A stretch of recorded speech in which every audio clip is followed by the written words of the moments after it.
नमस्ते स्टूडेंट्स, मैं हूं आपका दोस्त उमंग। आज हम पढ़ेंगे एक बहुत ही रोचक और जरूरी टॉपिक, क्षेत्रीय संस्कृतियों का निर्माण। क्षेत्रीय संस्कृतियां हमारे समाज की विविधता और समृद्धि का प्रतीक हैं। इस वीडियो में हम जानेंगे कि ये संस्कृतियां कैसे विकसित होती हैं और इनका हमारे जीवन पर क्या प्रभाव पड़ता है। तो चलिए शुरू करते हैं। हर जगह की अपनी एक अलग पहचान होती है, अलग बोली, पहनावा, खाना और कला। भारत जैसे बड़े देश में हर राज्य की संस्कृति अलग है। उदाहरण के लिए पंजाब में पंजाबी भाषा, भांगड़ा नृत्य और मक्के दी रोटी, सरसों दा साग प्रसिद्ध हैं। वहीं बंगाल में बंगाली भाषा, रविंद्र संगीत और माछेर झोल का स्वाद अनोखा है। दक्षिण भारत में कर्नाटक की कन्नड़ भाषा, भरतनाट्यम नृत्य और मसालेदार व्यंजन मशहूर हैं। इन्हीं सबको हम कहते हैं क्षेत्रीय संस्कृतियां। क्या ये संस्कृतियां हमेशा से ऐसी ही थीं? बिल्कुल नहीं। इनका विकास समय के साथ हुआ। प्राचीन काल में राजाओं के शासन, समाज में हुए बदलावों और धार्मिक आंदोलनों ने इन पर गहरा प्रभाव डाला। इन तत्वों ने मिलकर क्षेत्रीय संस्कृतियों को आकार दिया और उन्हें समृद्ध बनाया। जब लोग एक जैसी भाषा बोलते हैं और एक ही जगह पर रहते हैं, तो उनकी परंपराएं और संस्कृति एक जैसी बन जाती है। इसी तरह क्षेत्रीय संस्कृतियों का निर्माण होता है। उदाहरण के लिए बंगाल में दुर्गा पूजा, पंजाब में बैसाखी और तमिलनाडु में पोंगल जैसे उत्सव क्षेत्रीय संस्कृतियों को दर्शाते हैं। अब चलिए केरल चलते हैं। यहाँ की संस्कृति बहुत खास है। यहाँ ब्राह्मणों, ईसाइयों और मुसलमानों सभी ने योगदान दिया है। यहाँ का प्रसिद्ध नृत्य है कथकली, जो रामायण और महाभारत पर आधारित होता है। ओणम यहाँ का सबसे बड़ा त्योहार है, जिसे बहुत धूमधाम से मनाया जाता है। केरल का भोजन भी बहुत प्रसिद्ध है, खासकर नारियल और मसालों का उपयोग। यहाँ की कला और संस्कृति में भी विविधता है, जैसे थेय्यम और मोहिनीअट्टम। 9वीं से 12वीं शताब्दी तक चेर राजाओं का शासन था। उन्होंने महोदयपुरम में भगवान शिव का भव्य मंदिर बनवाया, जो केरल की सांस्कृतिक धरोहर का महत्वपूर्ण हिस्सा है। यह मंदिर केवल पूजा का स्थान नहीं, बल्कि कला और समाज का केंद्र भी था। यहाँ नृत्य, संगीत और अन्य सांस्कृतिक गतिविधियां होती थीं। चेर शासकों ने केरल की संस्कृति को समृद्ध किया और उनके योगदान आज भी यहाँ की परंपराओं में जीवित हैं। केरल में एक नई भाषा बनी, मणिप्रवालम, जिसमें संस्कृत और मलयालम दोनों का मेल था। इस भाषा में सुंदर कविताएं और धार्मिक ग्रंथ लिखे गए। मणिप्रवालम ने साहित्यिक क्षेत्र में महत्वपूर्ण योगदान दिया, विशेष रूप से भक्ति साहित्य और प्रेम कविताओं में। इस भाषा ने केरल की सांस्कृतिक धरोहर को समृद्ध किया। अब चलते हैं राजस्थान, वीरों की धरती। यहाँ की कहानियों और गीतों में राजपूत योद्धाओं की बहादुरी दिखाई देती है। राजस्थान के त्योहार जैसे कि पुष्कर मेला और तीज यहाँ की सांस्कृतिक धरोहर को जीवंत रखते हैं। यहाँ का खाना जैसे कि दाल बाटी चूरमा और गट्टे की सब्जी स्वाद में अद्वितीय है। लोक कथाएं और गीत यहाँ की समृद्ध परंपराओं का प्रतीक हैं। एक मशहूर लोकनायक हैं पाबूजी। आज भी लोग रात में फड़ नामक चित्रों के साथ उनकी कहानियां सुनते हैं। फड़ एक लंबी चित्रकला होती है, जिसमें पाबूजी के जीवन और वीरता की कहानियां चित्रित होती हैं। ये कहानियां मनोरंजन के साथ साथ ज्ञान भी देती हैं और हमारी सांस्कृतिक धरोहर को जीवित रखती है। फड़ चित्रकला की परंपरा पीढ़ी दर पीढ़ी चली आ रही है और इसे बनाने वाले कलाकारों का विशेष सम्मान होता है। बंगाल में भक्ति आंदोलन का गहरा असर पड़ा। चैतन्य महाप्रभु जैसे संत कवियों ने प्रेम और भक्ति का संदेश दिया। वो आम भाषा में बोलते थे, इसलिए लोग उनसे जुड़ गए। चैतन्य महाप्रभु के अलावा अन्य संत कवियों ने भी भक्ति आंदोलन को समृद्ध किया। इन कवियों ने वैष्णव साहित्य और भक्ति गीतों के माध्यम से लोगों को आध्यात्मिकता की ओर प्रेरित किया।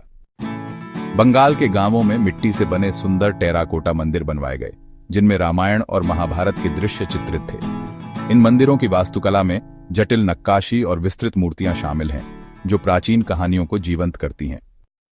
भारत में चाहे कितनी भी संस्कृतियां हों, हम सब एक दूसरे से जुड़े हैं। राजस्थान के पारंपरिक नृत्य से लेकर केरल के ओणम उत्सव तक, पश्चिम बंगाल की दुर्गा पूजा से लेकर असम के बिहू तक, तमिलनाडु के पोंगल से लेकर महाराष्ट्र के गणेश चतुर्थी तक। यही है हमारी असली ताकत, विविधता में एकता। अब चलते हैं तमिलनाडु। यहाँ की संस्कृति बहुत ही समृद्ध और प्राचीन है। यहाँ का भरतनाट्यम नृत्य और कांचीपुरम की साड़ियाँ विश्व प्रसिद्ध हैं। यह राज्य भारतीय कला और साहित्य का एक महत्वपूर्ण केंद्र रहा है। तमिलनाडु के ऐतिहासिक स्थलों में बृहदेश्वर मंदिर, महाबलीपुरम की मूर्तियां और तंजावुर की पेंटिंग्स शामिल हैं। संगम साहित्य, तमिल कवि और पारंपरिक संगीत वाद्य यंत्र भी यहाँ की सांस्कृतिक धरोहर का हिस्सा है। अब चलते हैं पंजाब। यहाँ की संस्कृति में भांगड़ा और गिद्धा नृत्य का विशेष स्थान है। भांगड़ा जहाँ ऊर्जा और उत्साह का प्रतीक है, वहीं गिद्धा नृत्य महिलाओं की खुशी और उमंग को दर्शाता है। यहाँ के लोग अपने उत्सवों और त्योहारों को बड़े धूमधाम से मनाते हैं। लोहड़ी, बैसाखी और गुरु पर्व जैसे त्योहार यहाँ की सांस्कृतिक धरोहर का हिस्सा है।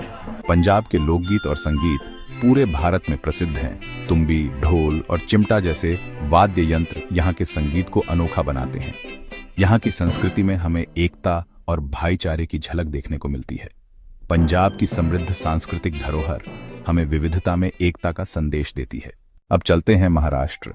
यहाँ की संस्कृति में गणेश उत्सव और लावणी नृत्य का विशेष महत्व है। गणेश उत्सव, जो 10 दिनों तक चलता है, पूरे राज्य में धूमधाम से मनाया जाता है। यहाँ के लोग अपने पारंपरिक व्यंजनों जैसे पूरण पोली और वड़ा पाव के लिए भी प्रसिद्ध हैं। पूरण पोली एक मीठी रोटी है, जबकि वड़ा पाव को महाराष्ट्र का बर्गर कहा जाता है। महाराष्ट्र की लोक कला और नृत्य हमें यहाँ की विविधता और समृद्धि की झलक दिखाते हैं। यहाँ की लोक कला में वारली पेंटिंग और पिंगुली चित्रकला प्रमुख हैं। यहाँ के लोग अपने त्योहारों को बड़े हर्षोल्लास के साथ मनाते हैं, जैसे दिवाली, होली और मकर संक्रांति। हर त्योहार में रंगोली बनाना एक महत्वपूर्ण परंपरा है, जिससे हमें एकता और भाईचारे का संदेश मिलता है। यहाँ के लोग अपने सामाजिक और सांस्कृतिक जीवन में एक दूसरे के साथ मिलकर रहते हैं। अब चलते हैं गुजरात। यहाँ की संस्कृति में गरबा और डांडिया नृत्य का विशेष स्थान है। ये नृत्य नवरात्रि के दौरान विशेष रूप से प्रचलित होते हैं और सामूहिक उत्सव का प्रतीक हैं। यहाँ के लोग अपने पारंपरिक व्यंजनों जैसे ढोकला और फाफड़ा के लिए भी प्रसिद्ध हैं। गुजराती थाली में विभिन्न प्रकार के स्वादिष्ट व्यंजन होते हैं, जो यहाँ की समृद्ध पाक कला को दर्शाते हैं। गुजरात के लोक कला और नृत्य हमें यहाँ की विविधता और समृद्धि की झलक दिखाते हैं। पारंपरिक कला और शिल्प यहाँ की सांस्कृतिक धरोहर का महत्वपूर्ण हिस्सा है। यहाँ के लोग अपने त्योहारों को बड़े हर्षोल्लास के साथ मनाते हैं। नवरात्रि, मकर संक्रांति और दिवाली जैसे त्योहार यहाँ की सांस्कृतिक पहचान का हिस्सा है, जिससे हमें एकता और भाईचारे का संदेश मिलता है। गुजराती समाज की यह विशेषता हमें सिखाती है कि कैसे विविधता में एकता को बनाए रखा जा सकता है। अब चलते हैं कश्मीर। यहाँ की संस्कृति में कश्मीरी शॉल और कालीन का विशेष स्थान है।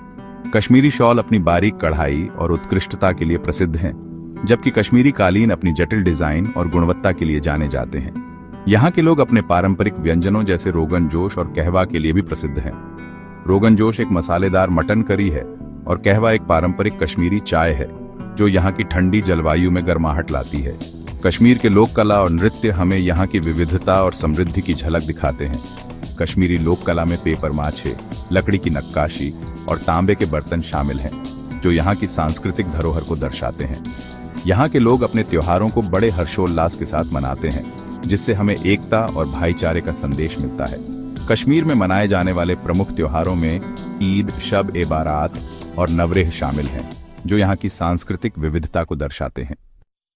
तो दोस्तों, आज हमने जाना कि क्षेत्रीय संस्कृतियां कैसे बनी, कभी राजाओं के जरिए, कभी भक्ति आंदोलन से और कभी आम लोगों की भागीदारी से। हमने देखा कि कैसे विभिन्न त्योहार, नृत्य और हस्तशिल्प हमारी सांस्कृतिक धरोहर को समृद्ध बनाते हैं। इन संस्कृतियों को संरक्षित करना और अगली पीढ़ी को सिखाना बहुत महत्वपूर्ण है। क्षेत्रीय संस्कृतियां हमारी पहचान हैं और हमें एकजुट करती हैं। अगर आपको ये वीडियो पसंद आया हो तो लाइक, शेयर और सब्सक्राइब जरूर करें। फिर मिलेंगे अगले वीडियो में। तब तक के लिए नमस्ते स्टूडेंट्स। मैं था आपका दोस्त उमंग।